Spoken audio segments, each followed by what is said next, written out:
Online वाले सभी जुड़ गए? जय हिंद जय हिंद जय हिंद बच्चों, जय हिंद। आप सभी को जय हिंद। तो चलिए क्लास शुरू करते हैं। आज क्या करना है? एस्टेरॉइड्स करना है।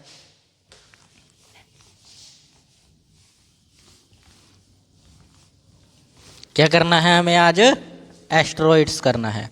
तो चलिए देखते हैं।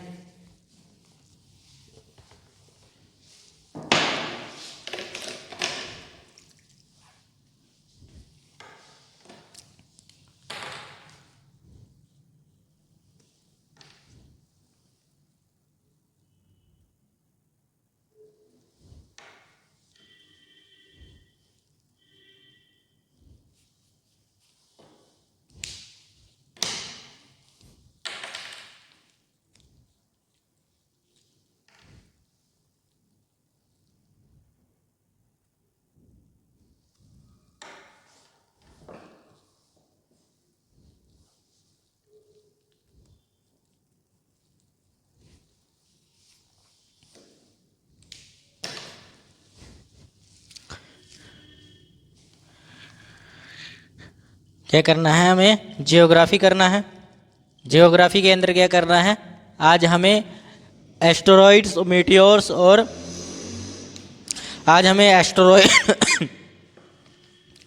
एस्टेरॉइड्स मीटियोर के बारे में पढ़ना है। ठीक है, किसके बारे में पढ़ना है? एस्टेरॉइड्स और मीटियोर्स के बारे में। ठीक है, एस्टेरॉइड्स के अंदर देखिए क्या होता है। सबसे पहले देखते हैं एस्टेरॉइड्स। सबसे पहले देखते हैं एस्टेरॉइड्स। एस्टेरॉइड्स को हिंदी में क्षुद्र ग्रह बोलते हैं। क्षुद्र ग्रह, ठीक है, क्षुद्र ग्रह बोलते हैं। जब आप लोग आकाश की तरफ देखते हो तो आकाश के सन्नाटे के अंदर आपको सिर्फ तारे नहीं होते। आकाश के सन्नाटे में आपको तारे जरूर दिखाई देते हैं, लेकिन सिर्फ वो तारे नहीं होते, उनके बीच में कुछ उल्कापिंड्स भी होते हैं। उनके बीच में कुछ उल्कापिंड्स, क्षुद्र ग्रह, ठीक है, मीटियोर्स मतलब, ठीक है, धूमकेतु, काफ़ी सारी चीज़ें रहती हैं। सिर्फ उसके अंदर ग्रह और तारे नहीं होते। अंतरिक्ष में ग्रह और तारे सिर्फ नहीं होते, उसके साथ साथ कुछ और चीज़ें भी होती है जिन्हें हम एस्टेरॉइड्स, मीटियोर्स, धूमकेतु, गैस के कण, काफ़ी सारी चीज़ें होती हैं। उन्हीं को हम बोलते हैं अंतरिक्ष। उन्हीं के ग्रुप को क्या बोलते हैं? अंतरिक्ष बोलते हैं। ठीक है, समझ आया? तो देखिए एस्टेरॉइड्स क्या होता है। एस्टेरॉइड्स छोटे छोटे पथरीले पिंड होते हैं। क्या होते हैं? एस्टेरॉइड्स छोटे छोटे पथरीले पिंड होते हैं। पथरीले पिंड, पथरीले पिंड होते हैं। क्या होते हैं? पथरीले पिंड होते हैं, जो सूरज की परिक्रमा करते हैं, यानी कि सूरज के चारों ओर घूमते हैं। क्या करते हैं? ये सूर्य की परिक्रमा करते हैं। क्या करते हैं? सूर्य की परिक्रमा करते हैं। क्या करते हैं? सूर्य की परिक्रमा करते हैं। लेकिन ग्रहों की तरह पूर्ण विकसित न होने के कारण इन्हें ग्रह नहीं कहा जाता। ठीक है, ठीक है, ये उस समय बने हुए छोटे छोटे प्लैनेट्स हैं, छोटी छोटी चीज़ें हैं। जिस समय हमारा सोलर सिस्टम बन रहा था उनसे बचा हुआ मलबा, जिसको बोलते हैं मलबा, वही ये क्या है? हमारे एस्टेरॉइड्स, मीटियोर्स। ठीक है, ये सब चीज़ें क्या बनी हैं? बाकी बची हुई चीज़ें हैं जो पूरी तरह से ग्रह नहीं बन पाए, उन्हीं को बोलते हैं एस्टेरॉइड्स। ठीक है, मुख्य रूप से ये रॉक यानी कि पत्थर के बने होते हैं और इनके अंदर मेटल पाई जाती है। क्या पाई जाती है? मेटल पाई जाती है। क्या पाई जाती है? इनके अंदर रॉक और मेटल के बने होते हैं। क्या इसके? रॉक और मेटल। मेटल कौन कौन सी? ज़्यादातर आयरन के पाए जाते हैं और निक्कल के पाए जाते हैं। ज़्यादातर आयरन और निक्कल के पाए जाते हैं।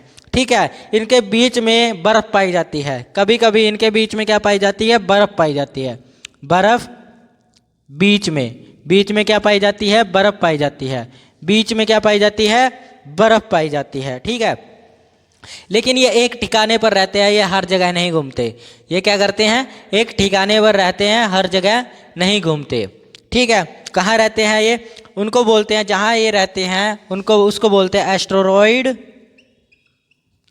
एस्टेरॉइड, ठीक है, एस्टेरॉइड बेल्ट बोलते हैं, जहाँ रहते हैं। ठीक है, जहाँ ये रहते हैं उसको एस्टेरॉइड बेल्ट बोलते हैं। ठीक है, मार्स और जुपिटर के बीच में भी बहुत सारे एस्टेरॉइड्स रहते हैं। जैसे ये मार्स है और ये जुपिटर है, इनके बीच में काफ़ी सारे छोटे छोटे पत्थर रहते हैं। उसी को बोलते हैं हम क्षुद्र ग्रह यानी कि एस्टेरॉइड्स। और ये दोनों, ये जो एस्टेरॉइड्स हैं ये किसके कारण एक दूसरे से चिपके रहते हैं, ये यहीं क्यों टिके रहते हैं, कहीं और क्यों नहीं जाते? क्योंकि मार्स और जुपिटर का जो है गुरुत्वाकर्षण इनको अपनी तरफ खींचता है। तो ये कहाँ रहते हैं? मार्स और जुपिटर के बीच में, मार्स और जुपिटर के बीच में रहते हैं। दूसरी बात, सैटर्नम के, स्टर्नम जो होता है हमारा स्टर्नम, ठीक है, उसकी रिंग्स के अंदर रहते हैं। किसके अंदर? रिंग्स में, उसकी रिंग्स में रहते हैं, स्टर्नम की रिंग्स में रहते हैं।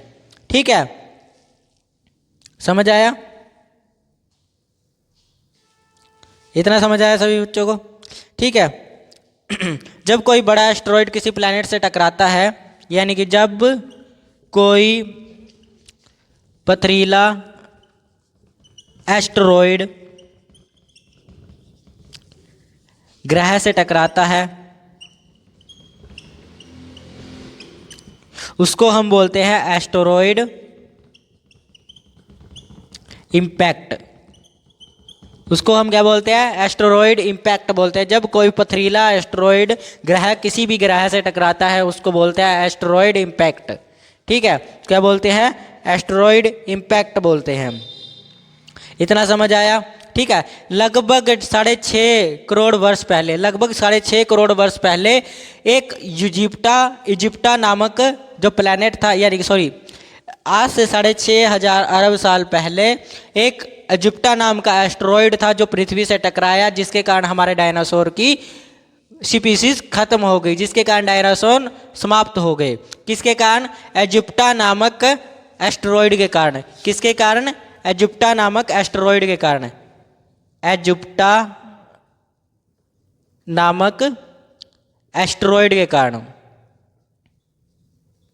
इजिप्टा नामक एस्टेरॉइड के कारण क्या हो गए? डायनासोर खत्म हो गए। एक दिन वह पृथ्वी से टकराया, जब पृथ्वी के ऊपर डायनासोर रहते थे। जिस दिन वह पृथ्वी से टकराया उस दिन पृथ्वी के अंदर आग पैदा हो गई। पृथ्वी अपनी धरती पर, यानी कि अपनी धुरी के ऊपर पूरी तेज से घूमने लग गई, पूरी स्पीड में घूमने लगी। जब आप किसी गोल चीज़ को ऐसे मारते हैं तो उसकी स्पीड कैसे बढ़ने लग जाती है, वैसे ही जब उल्का पिंड पृथ्वी से टकराया, जैसे ये पृथ्वी है, ये उल्का पिंड है जो इजिप्टा है, वो पृथ्वी से टकराया तो ये अपनी गति तेज कर दी। इसने अपनी गति तेज कर दी, यहाँ पर ज्वालामुखी फटने लगे, ठीक है, यहाँ पर भूकंप आने लगा, सुनामियाँ आने लगी, जिस कारण हमारे डायनासोर खत्म हो गए। तब फिर आई नई स्पीशीज, इंसानों का भी खात्मा किसी तरह से इसी तरीके से होगा। जिस दिन लगेगा धरती के ऊपर से बोझ उठाना है तो पृथ्वी के अंदर से इंसानों को भी खत्म कर दिया जाएगा। ठीक है। डायनासोर सबसे खतरनाक जानवर माना जाता था। डायनासोर सबसे बड़ा जानवर था इस धरती का, लेकिन जब डायनासोर ने अत्याचार मचाया हुआ था धरती के ऊपर तो भगवान ने डायनासोर को 2 पल में मिटा दिया। जिस दिन लगेगा इंसानों ने भी धरती के ऊपर जीना हराम कर दिया है धरती का, तो उस दिन भगवान धरती को भी खत्म कर देगा। धरती के मतलब इंसानों को भी खत्म कर देगा। ठीक है, समझ आया? एक दिन ऐसा होना ही है। इसी को हम कल्कि अवतार बोलते हैं, इसी को हम कल्कि बोलते हैं। ठीक है, कई जगह पर इसको अलग अलग चीज़ें बोला गया है, तो उसी हिसाब से इसको बोला जाता है। एक ना दिन ऐसा होना ही है। ठीक है, समझ आया सभी बच्चों को?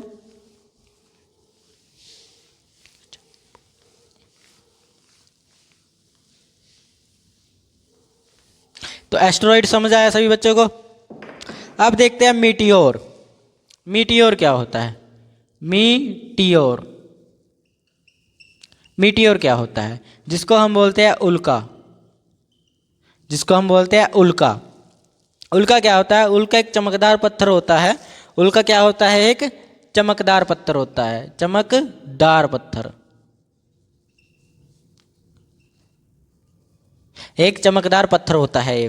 ठीक है, और ये आते कहाँ से हैं? ये जो मीटियोर होते हैं ये कॉमेट का पार्ट होते हैं, कॉमेट से टूट कर आते हैं। किससे? कॉमेट से, कॉमेट से टूट कर आते हैं, टूटकर, कॉमेट से टूटकर धरती के ऊपर गिरते हैं। ठीक है, जैसे ही ये पृथ्वी के अंदर प्रवेश करते हैं तो हमारे पृथ्वी के अंदर जो वायुमंडल है उसके अंदर बहुत ज़्यादा घर्षण है। उस घर्षण के कारण इनकी जो रफ्तार होती है वो थोड़ी थोड़ी धीमी होने लग जाती है, जिस कारण ये चमकने शुरू कर देते हैं, जिस कारण इनके अंदर आग लग जाती है। आग लगने के कारण ये चमकना शुरू कर देते हैं और हम बोलते हैं टूटता तारा गिर रहा है। हम क्या बोलते हैं उसको, टूटता तारा गिर रहा है। दरअसल वो टूटता तारा नहीं होता, वो मीटियोर होता है। क्या होता है, मीटियोर होता है। क्या होता है, मीटियोर होता है। ठीक है, देखिए अब मीटियोर शॉवर भी होता है। मीटियोर शॉवर का मतलब क्या होता है, मीटियोर शॉवर यानी कि उल्काओं की बरसात, उल्काओं की बरसात, उल्काओं की बरसात। ठीक है, उल्काओं की बरसात के मतलब क्या है, जब काफ़ी सारे एस्टेरॉइड्स यानी काफ़ी सारे मीटियोर्स आपस में एक साथ गिरे, जैसे एक साथ ये गिर रहे हैं पृथ्वी के ऊपर। ठीक है, तो उन्हीं को बोलते हैं हम मीटियोर शावर, उन्हीं को बोलते हैं मीटियोर शावर। ये नज़ारा बहुत खूबसूरत होता है देखने के लिए। ये साल में हर बार होता है, कहीं ना कहीं हो जाता है ये। ठीक है, काफ़ी बार होता है ये साल में। ठीक है, देखिए कुछ प्रसिद्ध जो है हमारे मीटियोर शावर रहे हैं। जैसे पहला है परसाइड। पहला क्या है, परसाइड है। क्या है पहला, परसाइड है। अगस्त में आता है और ये स्विफ्ट टर्टल होता है। क्या होता है, स्विफ्ट टर्टल। देखो कब आता है ये, अगस्त में आता है। कब आता है, अगस्त में। ठीक है, कब आता है, अगस्त में आता है। और तीसरा जो दूसरा आपका है लियोनाइड्स। क्या है, लियोनाइड्स, लियोनाइड्स, लियोनाइड्स ये दिसंबर में आता है। दरअसल दिसंबर में दो आते हैं, एक होता है आपका गैनेमाइड, गैमीनाइड, सॉरी गैमीनाइड।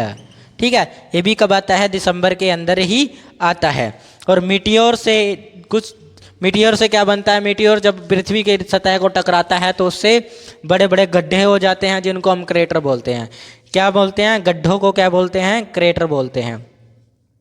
गड्ढों को क्रेटर, गड्ढों को क्रेटर बोलते हैं। और इन क्रेटरों में से कई ऐसी चीज़ें हैं जो झीलें बन चुकी हैं, आज के टाइम पे झीलें बन चुके हैं। और इसका एक एग्जांपल है एरिज़ोना, एरिज़ोना। ठीक है, एरिज़ोना झील कहाँ पर है, ये यूएसए के अंदर है। एरिज़ोना झील कहाँ पर है, यूएसए के अंदर है। ठीक है, उसी तरह से एक और क्रेटर है जिसका नाम है ब्रिंगेर, ब्रिंगर। ठीक है, ये भी ब्रिंगर है। ठीक है, ये ब्रिटेन में पाया गया है, ये भी क्रेटर है एक। ठीक है, वैसे ही दक्षिण अफ्रीका के अंदर लोनार झील है।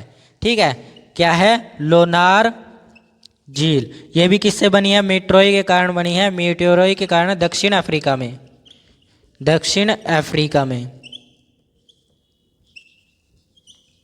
दक्षिण अफ्रीका के अंदर कौन सी झील है, लोनार झील है। दक्षिण अमेरिका में कौन सी है, दक्षिण अफ्रीका में कौन सी है, लोनार झील है। इतना समझ आया सभी बच्चों को, किसी को कोई डाउट है ऑनलाइन वालों में, किसी को नहीं। चलिए आगे चलते हैं।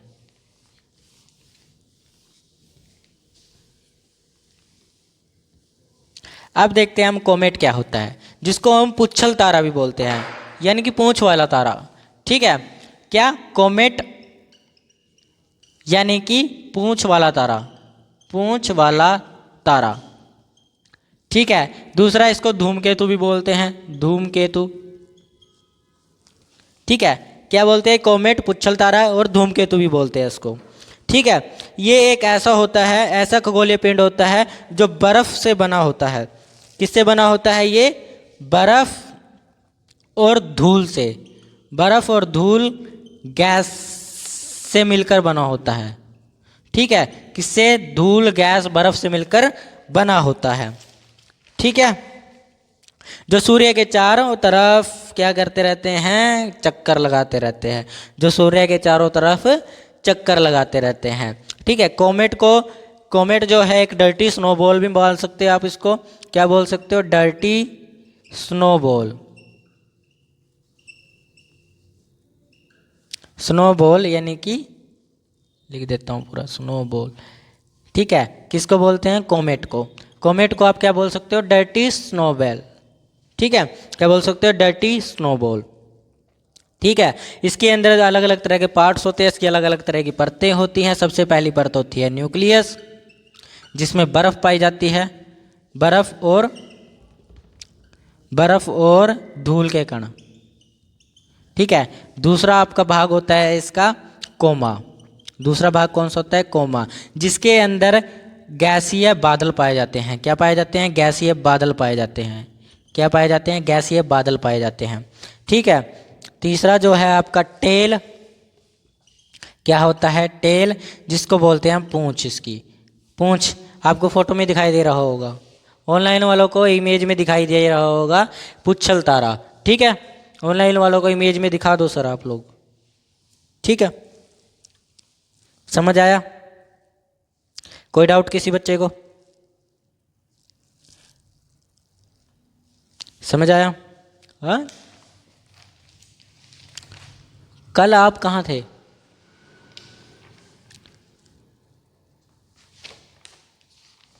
कहाँ थे आप कल? हाँ, कल कहाँ थे आप? शादी? देखो, कल की क्लास छोड़ दी आपने, छोड़ दी ना?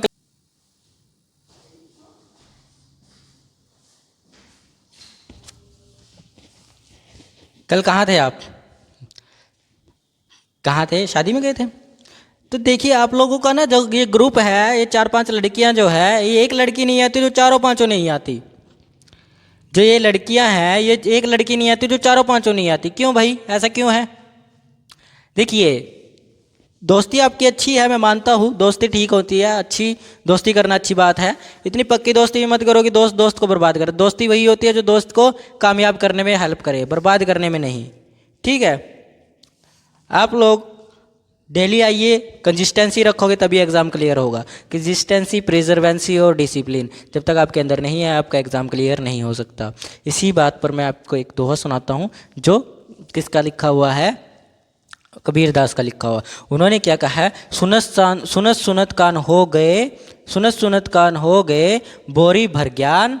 ठीक है, बोरी भर ज्ञान, पढ़त पढ़त मन हो गया, चरखी में जान। ठीक है, चरखीन में जान मतलब क्या है? पढ़ने लिखने से कुछ नहीं होने वाला, पढ़ने और सुनने से कुछ नहीं होने वाला। आपका अभ्यास और लिखना आपको कामयाब बनाएगा। आपका अभ्यास, आपकी कंसिस्टेंसी, आपका रोजाना डेली डिसिप्लिन से काम करना ही आप लोगों को आपकी मंजिल तक पहुंचाएगा। ठीक है, ये नहीं भी आज कर लिया कल कर लिया, नहीं, डेली टू डेली जितना काम करते हो वो करना पड़ेगा, उसी से आपका एग्ज़ाम क्लियर होगा। और आप लोगों की प्रैक्टिस ही आपको आपके एग्ज़ाम में आपको क्लियर करवाएगी। मैं आपको एक एग्जांपल देता हूँ, जैसे एक मूवीज़ तो देखते ही होंगे, मूवीज़ है एक अक्षय कुमार की, Chandni Chowk to China. Chandni Chowk to China, जो उसको गुरु होता है, अक्षय कुमार का गुरु होता है, वो उसको क्या सिखाता है? कुंफू सिखाता है। कुंफू सिखाने में वो एक बात उसको बोलता है, मुझे तुम्हारे 10,000 मूव से खतरा नहीं है जो तुमने मुझसे 10,000 सीखे हैं। ठीक है, जो 10,000 मूव्स तुमने मुझसे सीखे हैं, मुझे तुम्हारे उन 10,000 मूव से खतरा नहीं है, लेकिन मुझे तुम्हारे एक उस मूव से खतरा है जो तुमने 10,000 बार प्रैक्टिस किया है। मुझे तुम्हारे एक उस मूव से खतरा है जो तुमने 10,000 बार प्रैक्टिस किया है। मैं भी तुम लोगों को ये बात बोलना चाहता हूँ कि जो क्वेश्चंस आप लोग चाहे 10,000 क्वेश्चन कर लो, चाहे 100 क्वेश्चंस कर लो, ठीक है, वो क्वेश्चन आप लोगों का एनडीए क्लियर करवाएंगे नहीं। एनडीए आपको वो क्लियर करवाएंगे जो क्वेश्चन आपने 10 से 20 बार प्रैक्टिस किए होंगे। वही क्वेश्चंस आपका एग्ज़ाम का हथियार बनेंगे, एग्ज़ाम क्लियर करने के लिए हथियार का काम करेंगे। समझ आया? तो बाकी क्लास हम लोग कल करेंगे। ठीक है, आज के लिए इतना ही।